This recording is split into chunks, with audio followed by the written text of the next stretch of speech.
Guys, welcome to Game Bat today, bringing out a video, and today we finally have the Battlefield 2042 beta. So I'm going to give you, first off, the kind of beginner's guide, how to get started, some tips and tricks with the Weapon Plus system, navigating throughout the map, things like that, and then we'll get into just some talk about the game and the beta itself, as well as some things that I like, don't like, some bugs that definitely need to be addressed, and we'll show some good gameplay in the background. So first off, this is your spawn screen. You'll see the overview of the map. Now notice that the Conquest map itself here on Orbital is split into different sections. So you have the HQ, you have different flags for different sectors. So F or Foxtrot has one flag, same with Echo.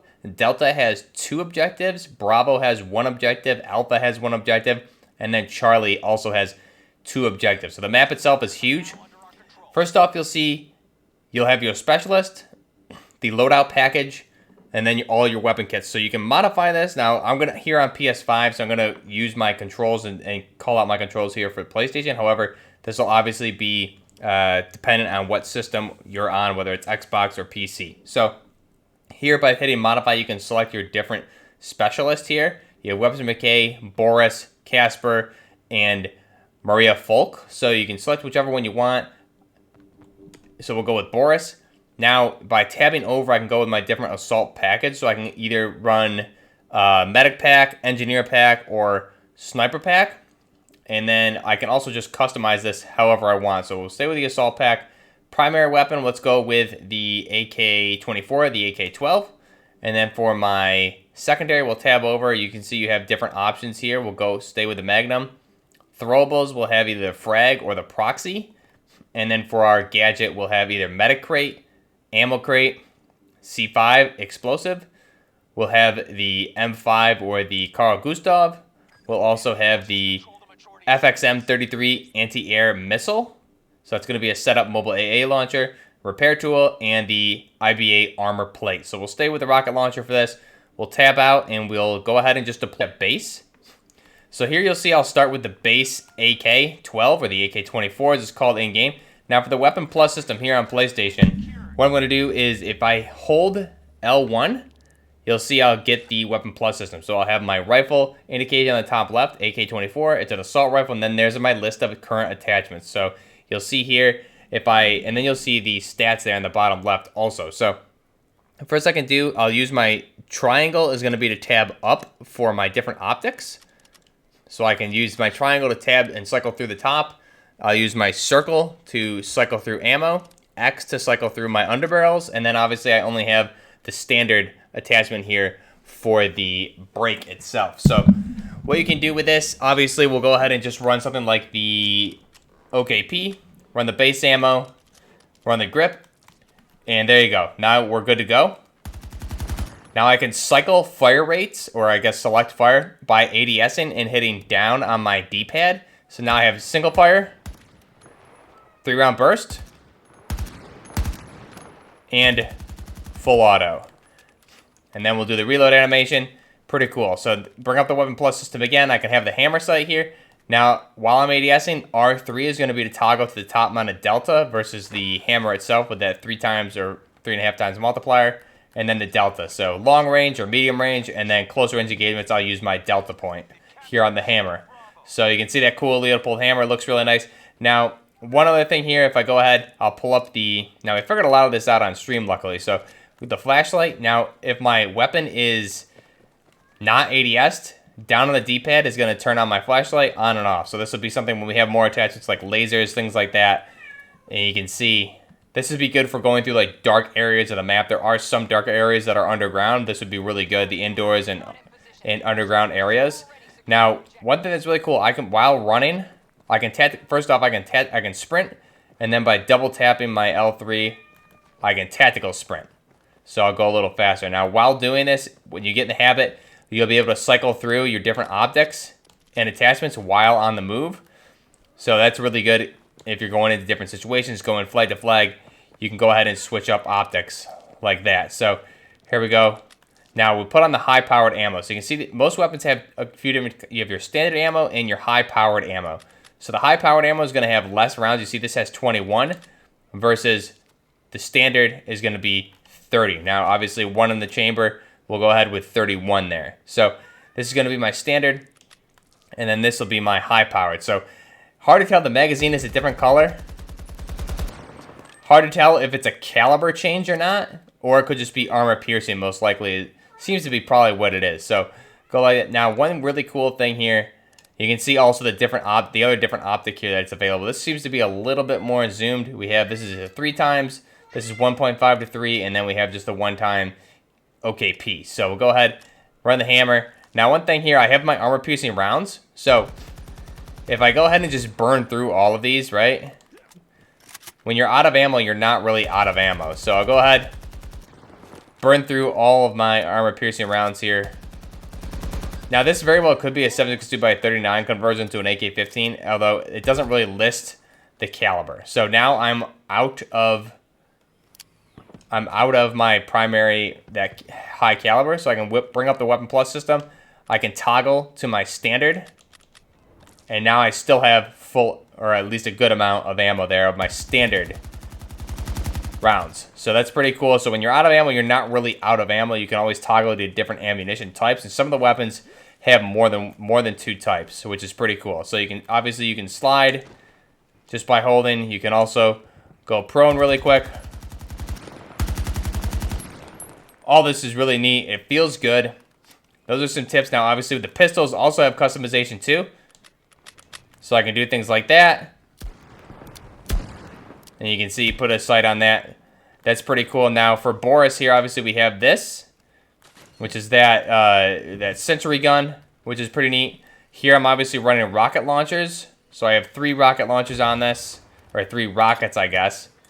And you can also run things like ammo instead of this. So obviously this is balanced. If I have a rocket launcher, I'm going to need somebody with ammo to give me ammo. And then I'll have 2 grenades as well, or my lethal, whatever I choose for that. So that is the basics there for the most part, how this is done. Now, you can also pick things. We'll go ahead really quick and we'll kill ourselves. So first off, let's go ahead and we'll just swap out our weapon. Why don't we just run the spear? For my secondary, we'll run the other pistol, and then we'll run something like, I'll just show off the plates really quick, and then we'll get into some more information. So I want to make sure I spawn back at the base. Here's my MCX spear. So at base, you see this one has 3 different ammo types. We have what appears to be 5.56 by 45 millimeter. We have 9 millimeter, and the heavy rounds, which seems to be the 6.8 by 51 millimeter. We have different optics here, obviously available. Underbarrels, you have a grenade launcher and things like that. So grenade launcher, same thing with the flashlight. You toggle down on the D-pad. There's our grenade launcher. It's an M320 or a futuristic version of it. And then if I go ahead and bring up the Weapons Plus again, go ahead with the hammer. And again, here is the, let's put the hammer back on. So this is the heavy round. This is the 6.8 by 51 millimeter, it looks like.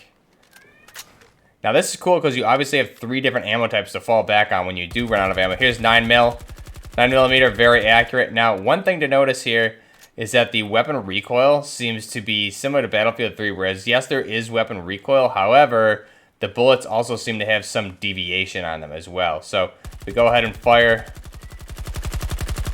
Sometimes the bullets are going to be coming out side to side and things like that. You'll notice it. It's not too prominent, however, we can't really mark it there because those bullets aren't sticking, but let's try this. So I'm obviously controlling that recoil, but you'll see as they leave the muzzle, sometimes they're just going side to side a little bit hard. And then you can see we'll run base ammo. This is going to be the 5.56 by 45 millimeter. Things like that. And then for armor, you can put 1 plate on, and that's going to have 20% additional health, I believe. So you go from 100 to 120, and you can only apply 1 plate at a time. So when this gets broken, I can apply another one. I only have 2 plates in reserve. Obviously, my pistol also has the additional attachment. I can throw on an optic for this one, and that's really it. Now, for vehicles, we go ahead and redeploy once more. Vehicles, it took me a little bit to figure out. From the HQ, what you can do is you obviously have your different flags here. Now, if we go to HQ, go to this vehicle icon, and you'll see what's available here on the battlefield at different times. So we have an Apache, and we also have an F-35E available right now. And so that's what's available. If we go ahead and spawn the Apache, You'll see it'll start in third person. R3 will toggle your camera view. You have your control icons there on the right. You also can zoom in with L2. You can spot with vehicles and on the ground with R1. And then obviously you can just go ahead and engage. And we can also swap to the gunner. Just like that. So it's pretty effective, similar if you've used to flying in previous battlefields. I can also toggle with triangle my different air-to-air versus these heavy missiles, which appear to be something like Zuni rockets. If you're familiar with Battlefield 4, they're more like Zunis. So you also have your flares, which will be left on your D-pad as well. And you can see here, there is a little bit of destruction. If I just light this up, it's going to take out the walls, which is pretty neat. And we do have actually a gunner now, which is pretty neat on here. So rarely have I had a gunner in this. Now you see this enemy should deploy his flares. There he goes. See how lock-ons work? You can fire one rocket at a time. Actually, it just allowed me to fire two, so it's a little bit finicky on how it wants to work. Go ahead and get a little closer here. Now, one thing you notice, the vehicles are like kind of glitchy like that. And choppers have really been more so balanced. More like Battlefield Bad Company 2, which is kind of a good thing. I like it, how they feel. Definitely feels good. Not too dominant, however. You have a good chopper team. The gunner and a pilot can definitely do some damage, which is a good thing, in my opinion. And you can see here, now that we have a gunner, I'll get that assist icon there, which is that hand. So just jumping into the gameplay now. My thoughts about the game. First off, the beta, again, launched today for early access. It's going to be open for everybody starting Friday, October 8th through the 10th, which I believe is going to be Sunday. And it may carry into Monday. We'll have to wait and see what they do with this. However, keep in mind one thing. This is about a 2 or 3 month old build of the game. So obviously they took a branch off of the main development cycle to create kind of an offset version for the beta they set aside. So a lot of the issues that we're seeing here with the beta have already been addressed, and they've announced this on social media and Twitter. If you're following any of the developers, you would have known that, and they have been posting quite a lot. And I think one of the reasons for the extended development time here, pushing it back 1 month, is to optimize a lot of things. So one thing, go through the good first off. Actually, you know what? Let's start with the bad, because I think there's obviously much more good than bad. So one thing here is the revive system. The revive system is a lot like Battlefield 1 and Battlefield 5. However, one thing I don't like about it is when you are downed and you're the person waiting for a revive, you cannot tell if you have friendlies around you or if there are enemies around you. So there's no indication to show name tags above the soldiers to show you if they're friendly. So you don't really know if somebody's coming to revive you or not. It doesn't show you how close somebody is. Now, that's something that is a part of Battlefield 1 at least, and I'm sure it was in Battlefield 5. So I'm assuming that's something that's been addressed with the final version of the game that's going to be coming out, just to show you who's closest to you and who can revive you. If anyone's around you, should you even be waiting, or should you just be holding X to kill yourself?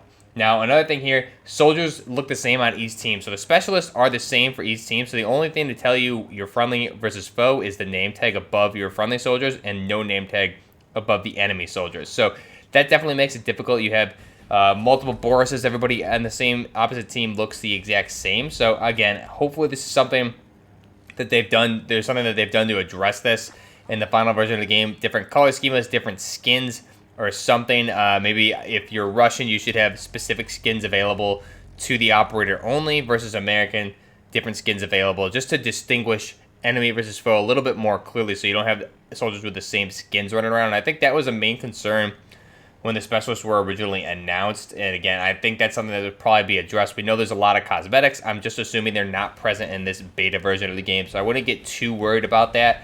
The AI bots also, those look pretty cool. So I kind of do agree. I would like to play as the soldier cosmetics for the AI bots, but I can tell just by some of the calling cards you'll see in the game on the kill feeds that there's going to be a lot of really cool cosmetics. So I'm not really too concerned about that. Now, one thing here, the minimap, I need to be able to bring up a bigger version of the map. Battlefield 4, you're able to hold the start button and toggle over with R1 to bring up the full version of the map so you can see what's going on in real time. There's something that's missing here in this beta version, and it has a couple of ramifications. Is I can't really tell where I am on the map in position to, I guess, in relative location to the other flags. So if something's being taken, you see the call out for Sector C, or you can look on the bottom left to see what flags we have versus the enemy has.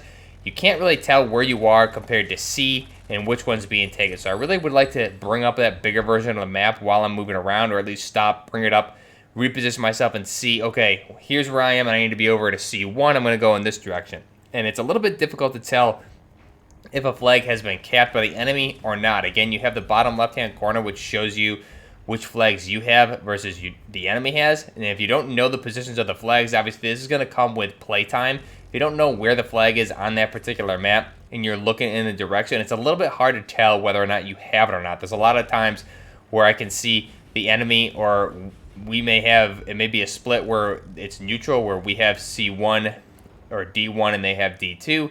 So if I'm heading towards one of these flags, I can't really tell if it's friendly or foe, if we have it or the enemy has it. So maybe up the contrast to show if I'm looking towards that flag, if it's an enemy flag or not, just so I can tell a little bit more easily as to especially where the flag even is. So that's something, again, this is all present in the previous Battlefield titles, so I'm not too worried about it. I think that's something that will definitely be getting fixed.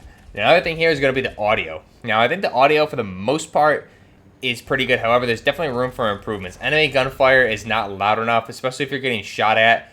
You really can't tell if you're getting shot at or where it's coming from, instead of the, I guess, besides the directional indicator to show where the fire is coming from. So there's not loud enough gunshots in the directional audio to show where that is coming from without the indicator. So that needs to be upped a little bit. Also, enemy footsteps. I think maybe the music volume, you can turn that down in the menu. However, the enemy footsteps, not quite loud enough. If you're close to, if you have enemies coming up stairs or things like that, you can subtly hear them. But if there's enemies, there's been a couple times enemies are stomping around right behind me and I get killed, and you can't really hear them clearly. So footstep audio definitely needs to be upped a little bit. Other than that, I didn't have any major problems with the audio. Enemy helicopters, things like that, those need to be louder as well. I think obviously this is a beta version of the game. A lot of this I'm sure has been addressed, but there was a couple of occasions where enemy Little Bird, I didn't hear it until it was literally lined up with its guns about 20 feet away from me. So those kind of things are things you need better audio cues for. So footstep audio, directional audio for gunshots, the footsteps, like I said, and vehicle audio. Tanks, jeeps, helicopters, things like that. It seems to be touch and go. Sometimes it's really good and other times it's not really great. So I'd like to see that improved for the final version of the game. That's really all the cons or the bad things I can think about here, or the improvement items, I guess, for this version of the beta. And again, this is a very old, 2-3 month old build of the game, so I'm assuming a lot of this has been addressed at this point. Now jumping to the good. I think the gameplay overall feels really, really good. It's definitely a big switch from playing mainly Call of Duty and Warzone, and then lately a lot of World War III and Insurgency Sandstorm. I keep trying to lean and do different mechanics from Sandstorm and do things from Warzone, so definitely a little bit of a mixed bag, because I'm really confused just playing so many first-person shooters this past week and a half. But this game feels really, really good. I think the movement feels great, and I would say the movement and the gunplay specifically reminds me a lot of Battlefield 3 a little bit, and the vehicle gameplay reminds me a lot of Bad Company 2, with maybe a little bit of a mix of Battlefield 3 in there. So I would say infantry feels a lot like Battlefield 3, maybe even Battlefield Hardline, and the vehicle gameplay feels a lot like Bad Company 2 and a little bit of Bad Company 3. Specifically the helicopters, like I talked about. Helicopters can be very, very dominant, and there's one thing to note here is that if I'm flying the helicopter, you'll see some of this gameplay in the background. The attack helicopters like the Apache and the KA-57 only have the option for the heavy rockets, and then you obviously have the the air-to-air missiles and the flares. So there should be, the Little Birds have light rocket packs, which are basically the Hydras from Battlefield 4, whereas the Apache and the other attack helicopters have those heavy rockets, which are basically Zuni rockets, so better for anti-vehicle. So you should be able to toggle through those at some point in the final version of the game. Things like that, I'm sure what kind of loadouts you want to have on your tank, things like that will all be present in the final version of the game, I hope. I'm not sure if they've said that, but I can only imagine, since it's been a main staple of the Battlefield game in the past, that's something you'll be able to probably customize here on the ship in the main menu screen before you jump into an actual game, and probably even in the main menu as well. You'll be able to customize your vehicle loadouts as well. So that's something that's really cool. Again, the helicopters, they feel a lot like Bad Company 2. And what I mean by that is, yes, you have air-to-air missiles, which is good, but as far as the rockets, the velocity of the rockets, specifically the Zunis or the heavy rockets that come with the attack helicopters, the velocity is very slow, and it's not good for infantry. So A solo attack helicopter pilot isn't going to dominate unless he's really good at seat swapping, which you'll see me do, which you can definitely do. It's very effective to swap to the gun. However, the heavy rockets are not very dominant for anti-infantry. They're pretty decent at vehicles. However, they do have slow velocity, so you need to really master the lead time for that. Now, here on controller, the different controller options, I don't really have the veteran controller option, which is available now, and they don't really show you what the controller setups are in the beta. So trying to toggle through different controller setups and figure out what's what is a little bit difficult. So that's something that'll obviously be there in the final version of the game to show me what that veteran controller layout is for the helicopter on my stick, so I can fly like I would in Battlefield 3 and 4. So here, basically, in the helicopter gameplay, it can be a little bit difficult because you're controlling your altitude with the same sticks that you're using to aim. My L3 and R3. I'm controlling altitude and moving forward and backwards while trying to line up shots. So that can be a little bit difficult. I've always used to the L2 and R2 bumpers being my altitude, and then being able to just fire with R1 or L1 would be a little bit easier. So I'm sure that controller schema will be fixed. Same with the infantry gameplay to toggle your controller setups. Again, they did make a post about this, but again, you can't see what the controller is visually in the menu. So that's something that obviously will be present in the final version of the game. But I think overall, like I said, it feels really good, and there's a lot of cool events. I did during the stream today, we ran into, I think, 1 or 2 tornadoes, which was awesome to see that on the map. It looks beautiful. The weather effects, when it rains, you have rain effect on your weapon, which just looks amazing. And overall, the map looks, again, the weather just shifts drastically. It's basically like Battlefield 4's Partial Storm, but much improved. I think the soldiers' outfits that you're wearing, the gear, has a wet look to it. You can see the raindrops on your weapon. You can see it on the other soldiers. It looks amazing. And the other thing here is the rocket launch. The rocket launch looks awesome, and that's something you kind of just stop and watch in awe as this thing goes off. It looks so beautiful. And I'm not sure how you would, apparently you can blow this thing up on launch. I'm not sure, you just got to shoot at it maybe, but it looks so cool. I think a lot of these dynamic weathers, the events, the Levolution taken to the extreme here in Battlefield 2042 is awesome, and I'm really enjoying it. Now, weapons, we'll do a video on the weapons here coming up. I think I unlocked everything in the game. You have 2 SMGs, you have 2 assault rifles, 1 LMG, 1 DMR, 1 sniper rifle, I believe, and then 1 shotgun. However, I haven't played too much with the shotguns, DMRs, and snipers, so there may be additional weapons there for the beta. However, I'm not sure. I think really the final version, or basically I think I've unlocked everything now, so I'll probably do a video, probably the same weapons that we saw in the ND8 Alpha, so I don't think there's anything more to be unlocked at this point. But we'll go through those weapons, we'll go through the attachments in a future video. Let me know what you guys think of this down below. Have you jumped in the early access beta? Are you playing it on PC, next-gen consoles, last-gen consoles? Let me know how it runs. Let me know what you guys think of it here down below. Are you going to be buying this game or not? Again, this is a beta version, older version, so a lot of improvements have been made. And this is really great. I'm really excited that Battlefield's back. I'm excited to get some good gameplay with my chopper gunner when we have crossplay enabled. It's going to be a lot of fun. I think I've pretty much mastered the choppers at this point, so I'm really looking forward to that. Let me know what you guys think down below. Give me your feedback. What do you think of the game? Have you found any other bugs or things like that I haven't mentioned? There is one bug where you get like this white flashing going on, which is just like an epileptic seizure. This has happened to me a few occasions where I'm trying to get in gunfights, and you just have this crazy flashing going on. So that's a big problem. Obviously, that'll be something that's fixed. I did have some frame rate drops, some stuttering on and off today. Again, I think it's really dependent on the server stability and the amount of servers available and what's going on. So those are just network issues that, again, sounds like they're standing up more servers. So that should all get squared away. But as far as major issues with the game so far, I'm surprised the state of the beta is in. It's actually much better than I had thought, and this is good that we're still over a month out from launch to fine-tune or anything like that. I think that's really the main reason they pushed it back, is to fine-tune any of the bugs that they've already previously identified, and we're seeing here in the beta now, and a lot of them they have fixed. So just all a matter of optimization and whatever else they're doing. So I'm really excited for that. Let me know what you think down below. Till next time, Buffer Gaming, out.